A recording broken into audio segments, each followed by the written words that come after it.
It's very hard for me because monk life is like their own ego. Do you ever feel like you're missing out on like kids or a romantic relationship? What is the most difficult thing about being a monk? First, before actually, will you tell us like what the rules are of being a monk? Welcome back to the Vulnerability School podcast. My name is Jenna, and today we are here with Lupi Anand. He is a monk in Thailand at the Pae Meditation Retreat Center. And I came here on a little retreat and I was like, why not interview a monk if I can? Because I've just learned so much from him in the 3 days that I've been here. Earlier today, you shared kind of your story with everyone, and I was like, I would love to share this on my podcast. And so I just want you to start from like when you were a child into where you are now as a monk. Okay, so my story started when I was very young. Yes, because as a Thai, I have an opportunity to go to the temple with my family very often. Yes, and one day, yes, when I'm around 8 years or 9 years, 9 years old, my mom just left me with the head monk. She go to the toilet, and when she come back, the head monk said to her, like, I already asked your son to be a novice, and he said yes. Wait, she asked you to be a what? Novice. What is that? It's like a baby monk. Oh, okay. Yeah, like a novice is like the one who take care 10 precepts, not like a serious practice, but the one who like take a little step further to be a monk. Oh, okay. Yes. When you're 9 years old. Yeah. So we learn very basic thing like we cannot eat after lunch. We have to practice meditation. We have to learn how to chanting, something like that. Yes, when I'm really young, 9 years old. Wow. Yes. The thing that I like the most because I'm also learn how to meditate. Yes, after I'm this low, go back to lay life. I like myself when I meditate. Yeah, so I think it's a feel good. Yeah, so I keep practice every night. At 9 years old, how long were you meditating for? Do you know? I think around 5 minutes, 10 minutes. Oh, okay. Yeah, it's just like I do it until I feel good. Yeah. Yeah, something like that. And I do it every night. And meditation helped me a lot when I'm about to enter the university, because we are the Asian people and we don't have a private room like Westerner. So we share the room with our family. Oh, yeah. Yes, and my mom and my sister keep watching television every night, but I had to read with track. So I asked my mom like, Mom, I want to leave the house. I want to stay in the dorm and just reading. And finally, she allowed me to do it. So. Wait, how old were you? I think that time around 19, 18, around that, yes. So, yes, I bring only. You were very intuitive from a very young age. Like already just wanting there to be like less noise and less going on around you. That's really cool. Yes. I don't know, it's just my nature. When I was young, I enjoy to be with myself. Maybe I play Lego, like for 3 hours, I can be with myself or something like that. Yes, I think, yes, maybe it's my nature. So I'm being plenty of book, yes, and just only one radio and reading and meditate. And yes, then I can enter the university that I want. And after that, in the life in the university, I felt the suffering of the teenager. It's heartbroken. Yes, it's someone say we can consider it suffering as a medicine. Yeah, but during the time I feel like for that too? Or you it's like a wisdom of the Buddhism motto. Yes, because it's like it's hard to swallow, but it's good for your body or your mind, something like that. Yes, but that time it really hurt. Yeah, I feel like I got really strong medicine, and then I started to missing myself when I meditate again. I feel more free. I feel more peaceful. Then I asked talk with my best friend, like, I just want to go somewhere, just meditate, maybe 7 days, 10 days. And my best friend said to me, you said to me really right time, because my mom asked me to join her to the meditation program, 7 days. And I say, okay, I'm in, I go with you. Yes, and. Is this very common here? Yeah, some as a Buddhism, sometimes we find time to practice. Okay. Something like that. Yeah, like if we want to more serious about practice, we find time to go to maybe 7 day, 10 day. Wow. Yes. So I go to the retreat program and more strict. You have to meditate all day all night. But I'm happy to be there because I want to meditate. But the feeling that happened to me that time is quite strange. I think it's come from the suffering of heartbroken. I feel like no matter how hard I try, at the end I will suffer. I played a game that unfair to me, something like that. And then I feel like I don't want to believe in this game, in this system anymore. And I see everything around me and disbelieve it. It's like, oh, maybe it's not real. I see the tree, maybe it's not real. So my mind cannot go anywhere. Yes, just stay with me all day, all night. All day, you're sitting like this all day and all night? No. It's like even I walk around, even I eat, my mind don't go anywhere. Just stay with me. Yes, and one session in meditation, I can go really deep. Yes, inside my meditation. And when I open my eyes again, it's like I felt a happiness that I never felt before. And I'm about to Buddha statue with a different feeling. I'm about to him like he's still alive, sit in front of me. And I'm about to him like, oh my Lord, I really thank you that you share this wisdom to everyone, every human. And I'm coming back to be a better Buddhist. I practice sharing more, taking care more of my precept and meditate more. And in the moment that I finished my education, yes, my friend just keep talking about name of the company, where to go to work, how to find a job, something like that. But during that time, I feel like I'm not ready to live my life. University just teach me how to find money, how to find a job. Don't teach me how to live my life. Yeah. So I have a confidence, like in Buddhism, we have a knowledge about life in Buddhism. Knowledge? Oh yeah. Okay. Knowledge about. So I have a gap time after I finish my education until join graduate ceremony for 8 months. So I decided to ordain as a monk for 8 months to learn about Buddhism. And is that common in Thailand? So you just go ordain as a monk? Yeah. In Thailand, we have a tradition like every Thai man better ordain if they have time. And I believe in marriage. The best marriage is when you ordain because the best marriage? Yeah, like a best version of marriage. Oh, yeah. Because you devote the period of your life to be the part of Buddhism, like you contribute something or you continue the teaching of the Buddha. Yeah. Yes, it's like the best thing that you can do. Totally. I decided to ordain for 8 months. After 8 months passed, I feel like, I know everything now. I ready to live my life. So I tell my mom, like, Mom, I will disrobe. And my mom said to me, why you want to disrobe? You want to join the ceremony, wear the new uniform, take the picture, and make me proud. I'm not proud. I'm proud while I see you wear this uniform. My mom just freed me from the mindset that social keep telling like you have to do your best in your education. You have to join that ceremony, wear the uniform, take that picture, and put that picture into your house because everyone had that picture. Yes, but my mom just tell me like she don't happy if that happened to me, and I have 100% confidence for her love to me. Like she always wish me the best. So I talk with myself, if I can devote first year to myself as a monk, I will devote another year for my mom.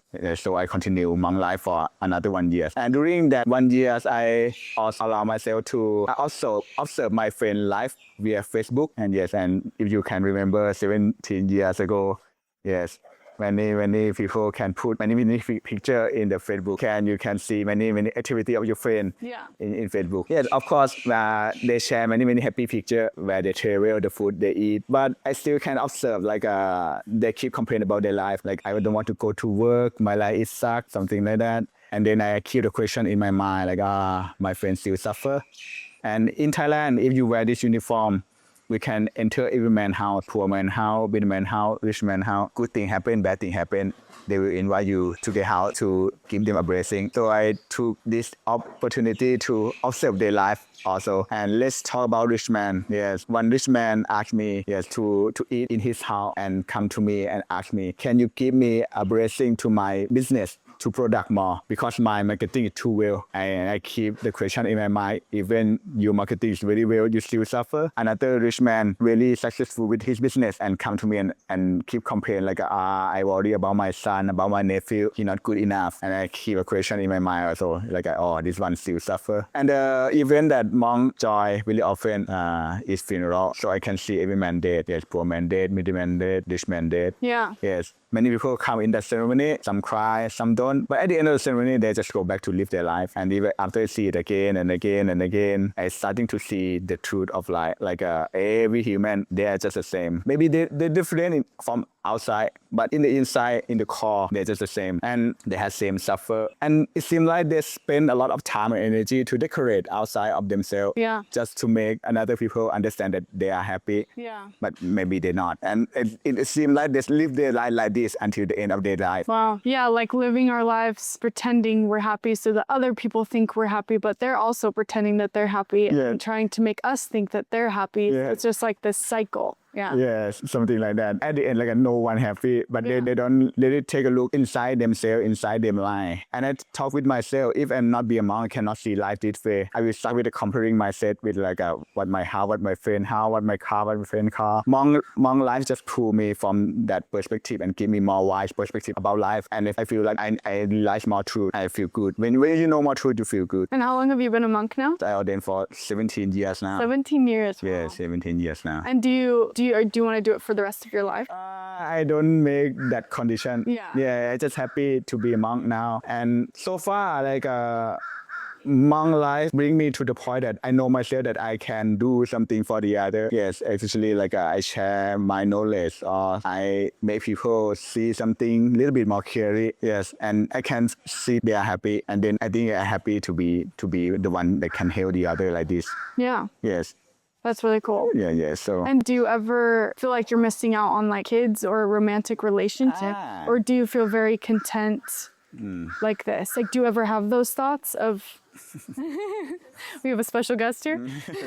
In the first time, maybe in the 4 year, I think about that also. My master once said, this world is a world of exchange. You cannot have all. You have to choose. Yeah. Yes, to get something and lose something. We always have to choose. And monk life is the one who should to lose the concept of you belong to someone or you possess something. Yes, and to have more space and spend more time and energy to look inside ourselves and understand about the suffering and how our mind works. I always give this analogy. It's like a football game. There are two people in the football game. People in the field, yes, and people in the stadium who sit on the higher ground and see how the game works. People on the stadium always think like, why they don't run this way? Why they don't send the ball this way? Because they have a better perspective. Yeah. But people in the field, they don't have time to think. They have to run. They have to be fast. They have to hit the other. I think it's like a lay people and monk. Just for people that don't know what that is. Lay people are just people that are not monks? People are not monks. Okay. Yeah, so like a people in the field. They don't have time to think. They have to run. They have to hit the other. They have to fight. Yes. But the monk the one who want to step back from the game and want to learn from the better perspective, wider perspective, and understand. And we can work together. Like you come to the monk, I share some idea to you, and you can get some knowledge from the better perspective to use in the field. Something like that. So of course I have to lose something. I cannot stay in the field, but I think that the thing in return I can have better understanding about life, about the game. Yeah, wow, that's such a beautiful perspective. Will you tell us about a day in your life, like what it looks like, what your regular schedule is? So normally we wake up around 5 a.m. We have a morning chanting in 5:30. Yes, we do arms round 6 and 7:30 we come to have a breakfast in the canteen.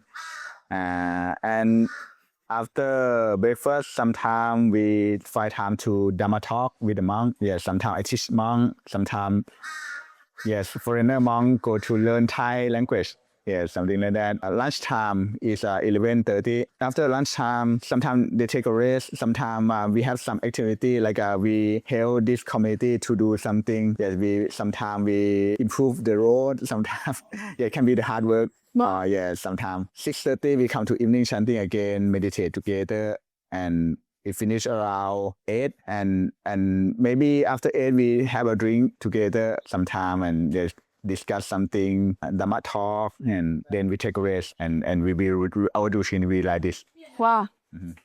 So you like really enjoy that like strict routine? Yeah, I quite enjoy. Actually, it's like as a teaching monk, I enjoy it because when you teach the other, it helps you to understand about yourself also, my master, yes, some teacher once say, if you want to be better in something, you teach, yes. And if you teach, it's like you learn in both way. First, you have to learn about your understanding, and then you learn how to teach the other. Yes, and when you teach the other, you also, it's like an echo, you also teach yourself. Yeah. Yes, it's like you teach the other to be mindful, and then the question comes in the same time, how good is myself, how good is my food that I practice, something like that. So in the both way. Yeah. So for me, I improve a lot after I'm be a teaching monk or teaching, to teach the lay people or teaching the monk here. Yes, I have to improve myself too much. I don't choose to be the teaching monk. It's like a situation forced me to be.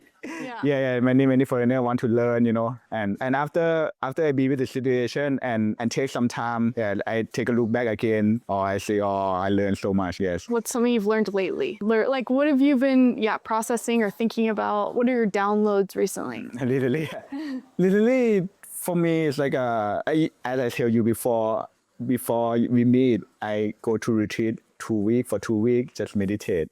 Yes. That's all you do? Yes, before I come back here. Okay, so it's like kind of like the Vipassana retreat? No, it's we practice samatha here. Yes, samatha is like the goal is stillness of the mind.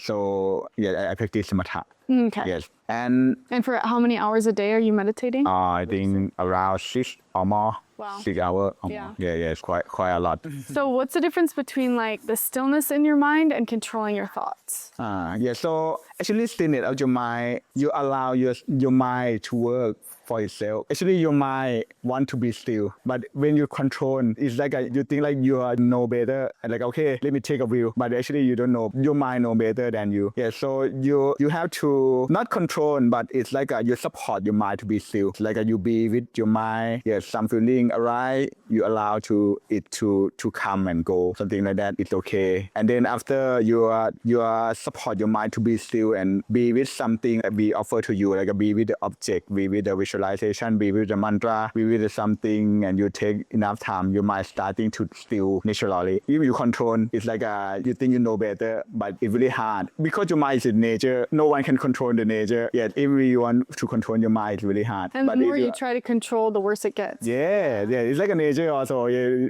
we feel people nowadays try so hard to control the nature, and yes, nowadays the world is really chaos because we want to control the nature. Yeah, so that's so interesting. I've been learning that a lot. Like acceptance is just the key. Acceptance of each situation is like the key to just moving forward. Like something that they taught us while I was here is when you have these thoughts, don't try to avoid them, just accept them. Like, okay, that's an interesting thought, just let it go instead of locking it off. I want to know something that you've learned recently. What have you been processing recently? So I'm about to tell you, like, before 2 week retreat, I'm really busy. Like, I work very hard, and many situations happen. Busy until I got 2 week retreat, And in the first few days, I still have busy mind. It's like because my mind is really used to something to think about. And after that, I starting to know how to calm my mind down. It's like a miracle have happened because after I can calm my mind down, it's really easy to still my mind. It just took me 3 days to still my mind. And I'm really surprised like, why it's so easy, because I used to have a very busy life before, yes, and just 3 days to be still. Then there are 2 things that come to me. Actually, meditation is not hard. Maybe when we take it as a practice, or maybe after we learn so much about meditation, we expect that to be hard, to be still our mind. But actually, like I already said to you, like our nature to be still, the nature of our mind to be still. So I just free my mind from every worry, every work from my past, and after I can release it all, then my mind can be still really easy because it's easy by itself. Yeah, we don't have to add any fancy thing or complicated thing or make it complicated. Yes, but I think many people think it's hard, have to be hard to be meditate, to still your mind. They don't know how to free their mind from business, something like that. Yeah, I think it's very common to think that life has to be hard. That everything has to be hard. Yeah. And I think sometimes when things are so easy, then we tend to think this isn't right. Like, what's going to happen? What's going to happen? But something in my life I've been thinking about a lot lately is like, it can just be easy, Like we make it hard a lot of the time. It's almost like we just want to suffer. But yeah, like you're saying, like these can be like joy and blissful, and yeah, that's so beautiful. Yeah, so I think like yes, maybe the thing that come to my mind is like it's hard to be simple, you know, but after you can be simple, everything is easy. Yeah, so maybe yeah, after you practice a lot, you know how to be simple. I think happiness is not that hard. It can be really simple and easy. And another thing that I learned from recently is like before I think my work is always my enemy. You know, it's like it keeps me busy and far from my peaceful state. Yeah. Yes. But another wisdom that arises when surprised like how easy it is when I practice meditation. The wisdom said because you teach the other to clear out the mind,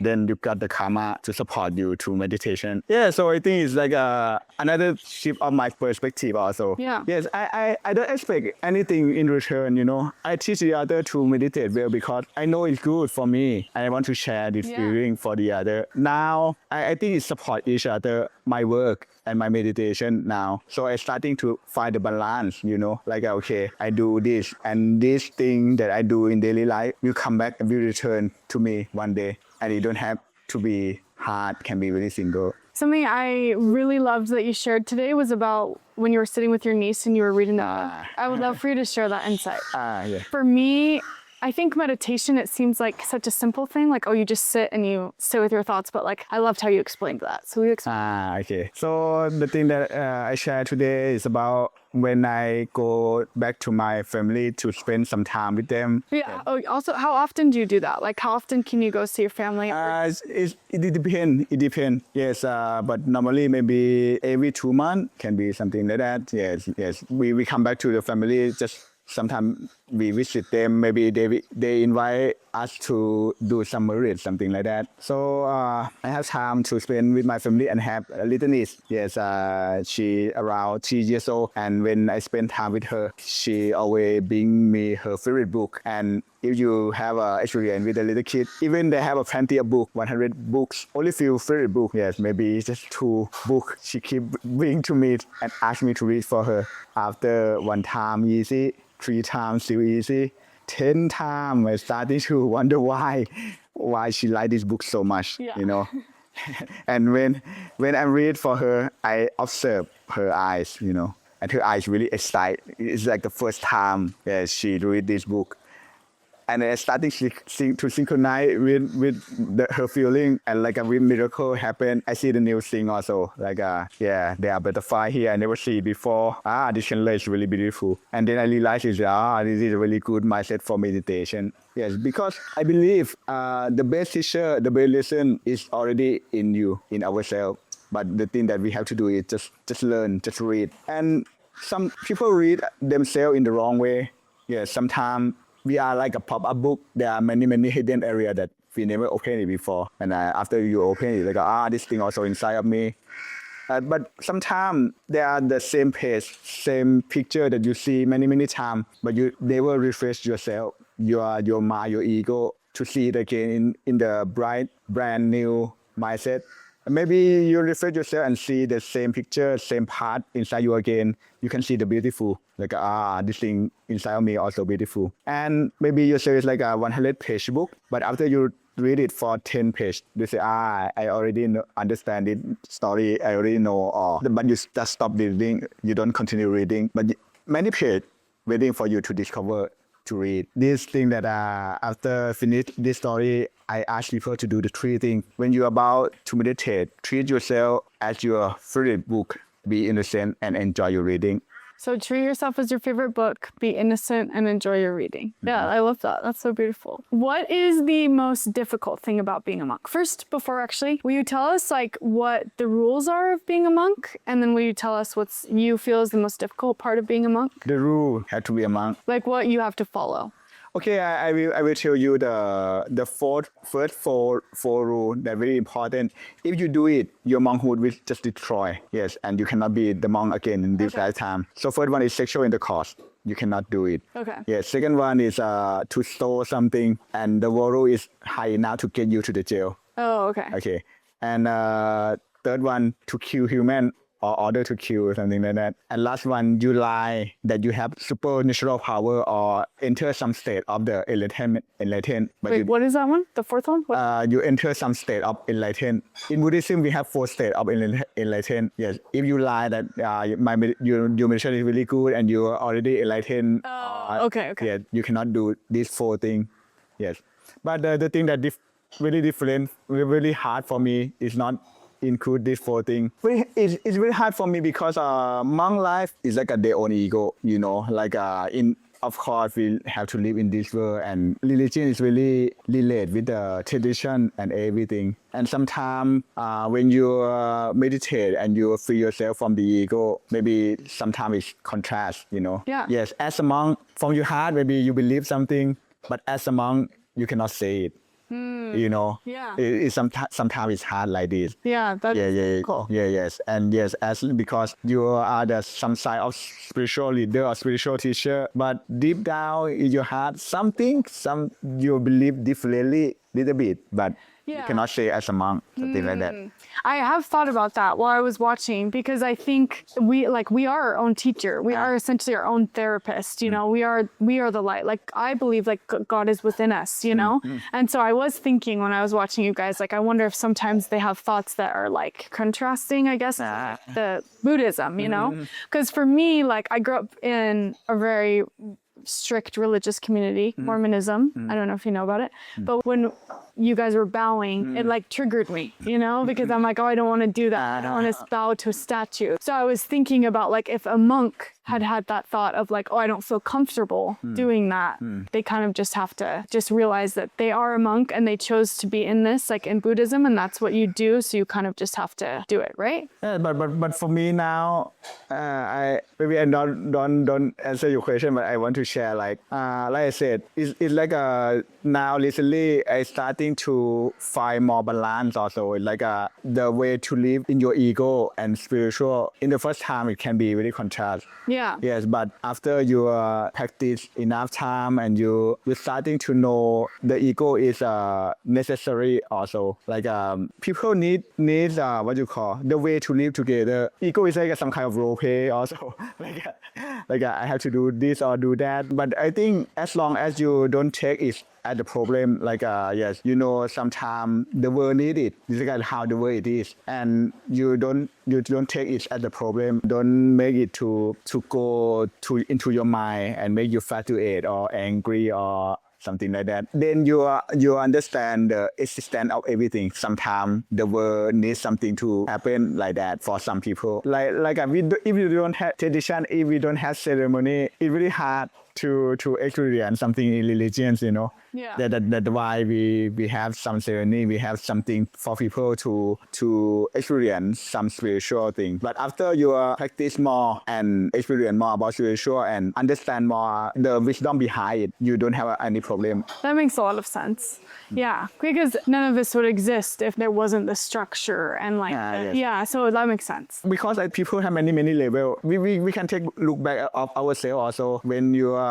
about to practice something, your understanding in some level. When the more you practice, your understanding is go up with you. And when you look back, you also understand someone who really new in the beginning level, they have some question, they have something, they have some expectation. Yeah. Also, it takes time. After you follow the way, you starting to understand more. And after the more you understanding, the more you understand every rule and law. They just need it to follow the way. Yeah, and we were talking a little bit about we feel like we all find our own middle way. Even with this, I love these teachings and I also love other teachings, and I think we all can find our own middle way. And I wanted to ask you if you could kind of give just a little brief of like what Buddhism is and your main beliefs in Buddhism. I think Buddhism is like Buddha teach us about the nature of the mind. He said the nature of human mind is very pure and bright, and something come and control mind to malfunction. It's like a defilement, like a greed, anger, and delusion. He tell us to still our mind, to purify our mind, to go back to our true self. For me, The happiness in Buddhism is not like a happiness in the world outside. The happiness in the Buddhism is like a happiness that happens from peaceful state of mind. Yeah, there are some quote of Buddha. He said, "Natti santi parang sukhang." It means like a happiness from the peaceful mind is the best version of happiness. So like this, when you face the happiness, we always fight to hold it because we know everything will pass. We want this experience to stay with us for a long time. Yeah. As long as possible. And when we face the suffering, we also always fight them to get rid of them as fast as possible. And we think like, this suffer will stay with me for forever. Somehow we don't know. But if you know how to neutral your mind and allow both of happiness and suffer that come to your life, everything is come and pass through you, and you can learn for everything. And then your mind can be stopped for fighting. Don't fight to hold the happiness. Don't fight to create the suffer. And your mind know how to be still, how to be peaceful. And then another kind of happiness arises, the happiness from peaceful. That thing is a true happiness in Buddhism that Buddha wants every human to experience. And it's so beautiful to see that we can find that within ourselves. Yes. You know? The magic that we seek, like from worldly things and from these things, like it's all within us. Yes. And I really liked attachment is the root cause of suffering. Is that what it is? Yes. That's what you believe? Yes. That teaches you so much because we all have so many attachments. So I work with a lot of women with OCD. Do you know what OCD is? Obsessive compulsive disorder. Uh, It's like extreme anxiety. okay. Yeah, it's like debilitating. Like they can't do a lot of things because their mind is going in circles. And I would just love to know like what would be your best advice for them? So I think every mental problem is come from we don't know how to love ourselves. Yes, to be compassionate with ourselves. Maybe because the anxiety, the stress, most of the thing, the negative emotion we create for ourselves. And because maybe we think we are not good enough. Yeah, maybe we stuck with some expectation, something like that, and we talk bad with ourselves. And I think if you treat yourself as your best friend, because you never talk bad with your best friend, even they're not good enough, you still can love them. Yes. So I think you better love yourself like your best friend. Like it's okay. You don't have to be better. I love you anyway. Yeah. So I think if you know how to love yourself like that, you can free yourself from many negative thoughts that you create, and you can free yourself from the idea that you don't good enough. And the more you can love yourself and allow yourself to be fail, the more you can learn from that fail, and you can improve naturally. So I think if you love yourself, allow yourself to learn, fail and learn, I think you can go up and just overcome these mental blocks. Yeah, totally. Okay, so I'm currently hitchhiking to go to a different city from where the retreat was, and I realized that a part of the clip was cut out. What I had asked him, I said, if you could have everyone in the world understand one thing, what would it be? And he said the number one thing he would help people understand is that happiness comes from within you. And we're constantly seeking it through external things and through outside validation, when really happiness always comes from within. And the way that we can reach that is through meditation and sitting with ourselves. And yeah. Thank you for coming up. And we always end the podcast in the name of vulnerability. Amen.